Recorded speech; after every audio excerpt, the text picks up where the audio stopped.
it's your wonderful foods teacher, Miss Kay. As always, happy to see you all here, especially you, Shane. Happy to see you, dude. We're gonna make the muffin method, creaming method muffin. And so, the first thing that we will do today, everyone, is combine the fat, the sugar, the salt, and the milk powder. So I have those things. Thank you to Mrs. Strada, who is like my hero. And I'm going to, I'm gonna put my fat into this bowl. Oh, she's the best. Look at that. Mrs. Strada, she lined it with plastic so I could get it out with no mess. That's amazing. Thank you for that. All right, so today we're using shortening as our fat. Shortening is a vegetable-based fat as opposed to lard, which is actually a pork-based fat. So you have to be careful. So if you've got people who can't eat pork, then you can't be using lard. Me personally, I'm an all-porkitarian family because in Poland, pork is really, really popular.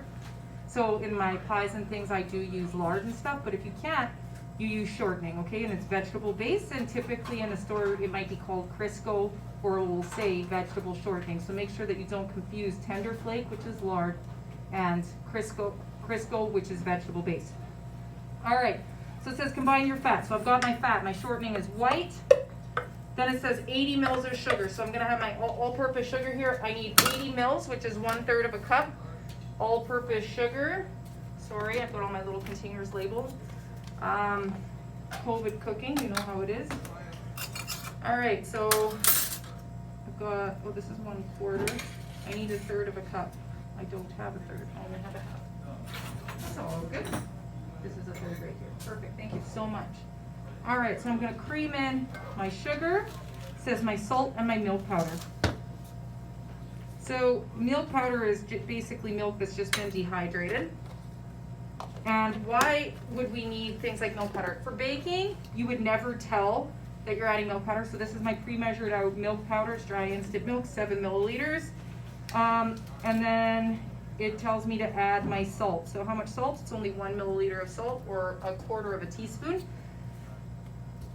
Now, milk powder is just dehydrated a lot of times in really hot countries where people don't have a lot of access to refrigeration. They would just want milk powder because you just rehydrate the amount of milk that you need, and then there would be little need for refrigeration and little need for wastage as well. In baking, when I teach baking, I keep milk powder on hand just because I don't always have the ability to have fresh milk brought in, especially now during COVID when our delivery is a lot less. Like we don't have the ability to have our big food companies come in because of the amount we're ordering, a lot less. So I'd have to go pick it up. All right, so I'm creaming this together. Now, you're gonna notice that shortening is white. You want your mixture to look homogeneous. Okay, homogeneous. Abdullah, can you see in the mirror here, honey? I just wanna make sure you're getting the education you deserve. Yeah, you're very important to me. All of you are VIP, so get your education.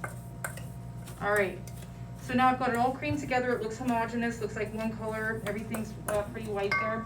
All right, so it says cream the ingredients together into light. So now we're on step 3. It says add the eggs in 2 or 3 stages. So how many eggs are, it says 1 egg. So I'm just gonna crack my egg here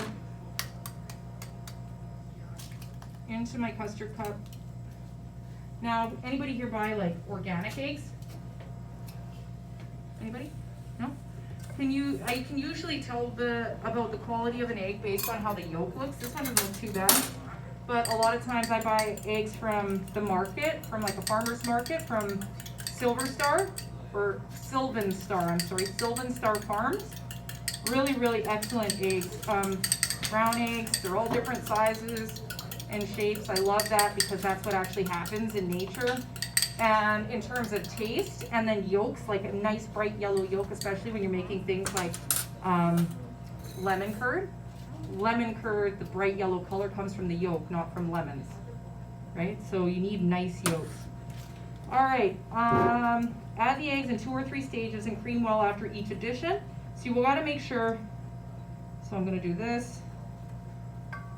I'm gonna do 2 stages because we've only got 1 egg. If we were doing a doubled recipe, I might do 3 stages because it's a little bit bigger. You wanna make sure that you cream well after each. Okay.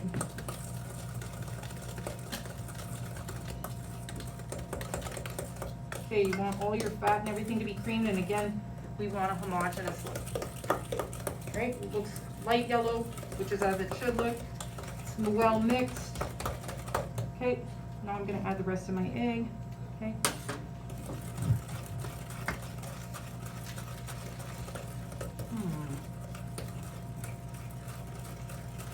Could you grab me a sifter from over there? Do you guys have a sifter for the next step? Okay, so it's looking good. Oh, perfect. Thank you, Bernadette. That's perfect. Nice and homogeneous, beautifully creamed. Nice job, Mrs. K. Oh, I'll clap for myself. Great work. All right, so I'm gonna put my cream fat mixture and sugar mixture aside, and now I'm going to sift out my flour mixture. So I'm sifting together my flour, my baking powder, and my other dry ingredients. So flour, baking powder are pretty much my only dry ingredients. Flour is my structure, right? The gluten. The gluten is part of my muffin. If you want it to be a little bit more light and airy and have a little less structure and be a little softer, you could use cake and pastry flour, which is a lower gluten flour, but I'm just going to use all-purpose, which gives you generally a good product for most things. All right, and I'm going to I have a spoon here, so I'm going to use that as my leveler. It's important that everything is measured perfectly in baking. Baking is very much a science. You do not deviate from the instructions. Thank you so much. All right, and this is 1 teaspoon of baking powder. Now, as a review, is baking powder our leavening agent that has an acid in it? Yeah. Baking powder. And often you guys will see it yellow and brown canister and it says magic baking powder, but the magic ingredient is tartaric acid or cream of tartar, which is what activates it as soon as it's moistened. Okay? Right? All right. So baking powder, where are you? Baking powder, beauty. So remember, if you're using soda, the recipe has to have an acid in it, so look for the acid. If you're using a recipe at home, okay, I'm using soda, so I wonder what the acid is. I challenge you to do that at home. All right. All right, there we go. In she goes. Whoa. All right, and we sift. Why do we sift? Talk to me, Dax. It's air. To add air. Yeah. Yes, to add air, right? And then sometimes if we have like a little granule or something in our flour, we can just get rid of anything that doesn't belong there. It's nice and light and fluffy. Now, so basically we're going to, it says add the sifted dry ingredients alternately with liquids. Okay, so our liquids is gonna be water. So we need 80 mils of water, so you're going to need a 250 ml measure, okay? So with a creaming method,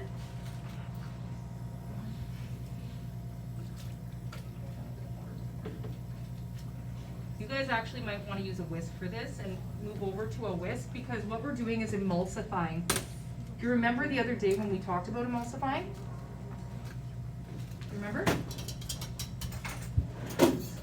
Okay, so emulsifying is basically using egg yolks, the natural emulsifier in an egg yolk called lecithin, and we're using that egg yolk to evenly disperse fat droplets amongst liquids without separating.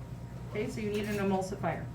All right, so our liquid, so we got 80 mils of water, that's our liquid, and we got our dry mixture all sifted together. Can you guys see? All right, so the key with this method is that we have to add our flour and our liquids alternately. We always start with dry, we end with dry, which means we're gonna add this in quarters, and we're gonna add our liquids in thirds. Does that make sense? And this is the process in which we emulsify. So you're really gonna have to get your whisk out and your elbow grease out, and you're gonna beat it. Like Michael Jackson said in that song. Please tell me that you know that song. Otherwise, then I'm really old. All right, so start with dry. So I'm gonna do my first quarter of dry. And it's just roughly a quarter, okay? A third of the wet, okay? Roughly a third. And I'm gonna beat it like my life depends on it. Beat it, beat it, beat it, beat it. Right? Sometimes I find when you grab your whisk overhand, you can disperse the fat droplets better. Okay, Nice and creamy. Okay, we're ready. A quarter, a third. Okay, we got our last third. We got 2 more quarters. And again, beat it.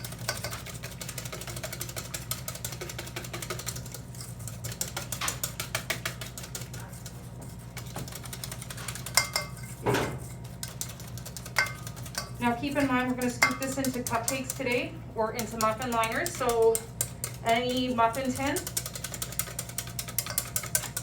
that you have, make sure that's not full. You put a little water in the additional muffin tin. So I'm going to put my quarter.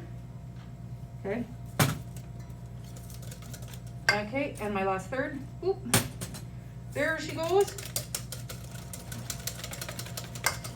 There's another cake method called a high ratio cake method. Personally, I would define this as a cake method, not a muffin method. This would be a creaming cake method. A creaming cake method or a creaming muffin method uses emulsification to disperse the fat and to keep the batter going. So if I just did this with all my ingredients, the batter would look really weird. You would notice, oh, like this looks not right. So I'm adding in my last quarter, which is always dry because we start with dry and we end with dry. I'm scraping down the sides of the bowl because I don't want to leave any of the flour anywhere. And you should have a smooth, homogeneous batter. This is definitely more of a cake. Okay, so it's a 1-to-2 ratio. Again, 1 part liquid, 2 parts flour roughly. Okay, and now at this point, I'm going to fill my muffin liners 2/3 full. Let them rise. They're going to be golden brown on top, and we're going to test for doneness using a toothpick. Toothpick needs to come out clean. Another way is I stick my hand in the oven. I touch the top of a muffin. If it leaves a fingerprint, 2 or 3 more minutes. If it bounces back, we're good. Any questions? Beauty.